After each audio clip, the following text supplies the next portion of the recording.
je supplie, et si je pouvais m'agenouiller, je le ferais. Car si tu vois ton enfant, il prend un chemin, tu sais, il va finir comme un voyou. Et tu connais toutes les conséquences. Tu feras de ton mieux pour l'en empêcher. C'est pourquoi aujourd'hui, Dieu ne peut que parler. Parce qu'il ne peut forcer ta volonté. Il ne peut que crier au travers de ma petite personne. Afin de te dire, attention, tu vas rater l'événement, des événements. Tu vas rater la chose la plus importante. Car qu'est-ce qui sert de donner toute notre vie, notre jeunesse en train de le servir? Mais aux derniers jours qui nous disent, je ne t'ai jamais connu, serviteur d'iniquité. À quoi me servirait-il de prêcher sa parole toute ma vie? Et puis qu'il dise un jour, Marcelo, tu ne m'as jamais servi. À quoi ça te servirait de venir dimanche après dimanche? Et puis qu'il te dise un jour qu'il ne t'a jamais connu.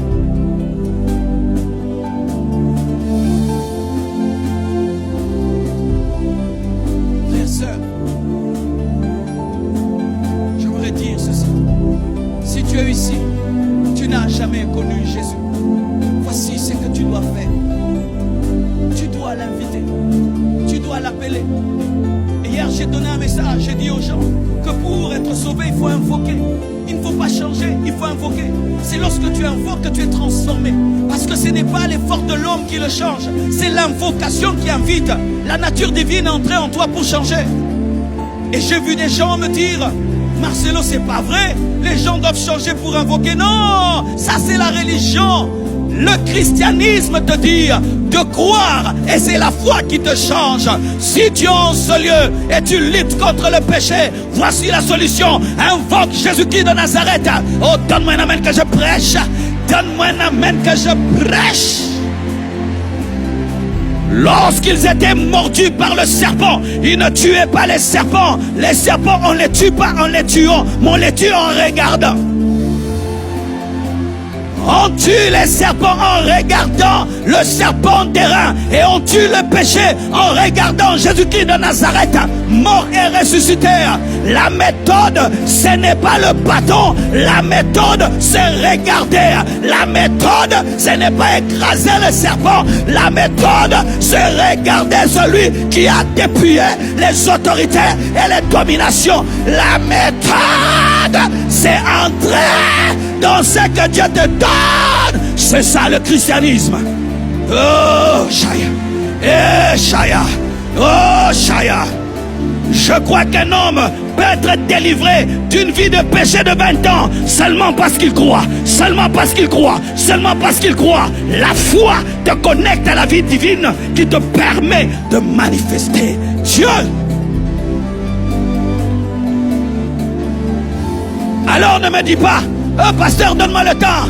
Non, je ne te dis pas d'aller changer, je te dis de croire. La foi est une ferme assurance des choses qu'on espère et une démonstration de celles qu'on n'a pas vues. La foi, c'est la troisième main qui te permet de prendre ce que Dieu te donne. La foi, c'est le troisième pied qui te permet de marcher avec Dieu. La foi, c'est la deuxième matrice qui te permet d'enfanter ce que Dieu donne. Prends par la foi. Dis-moi, Seigneur, je suis pécheur. Je n'arrive pas à me changer. Je n'aime pas ma vie. Mais je crois que tu es mort pour moi. Et un mystère va se faire. Il y aura le téléchargement des applications célestes. Lorsque tu as besoin d'une application, tu te branches seulement au Wi-Fi. Branche-toi à Jésus-Christ. L'application sainteté va entrer. L'application amour va entrer. L'application pureté et discipline va entrer. L'application maîtrise de soi va entrer. Toi seulement télécharge.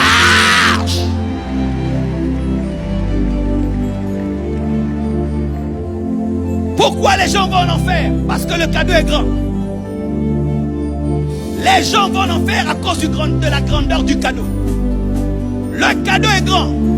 Dieu est mort pour l'homme. Et l'homme refuse la mort de Dieu. Et l'homme doit mourir parce qu'il a refusé la mort de Dieu.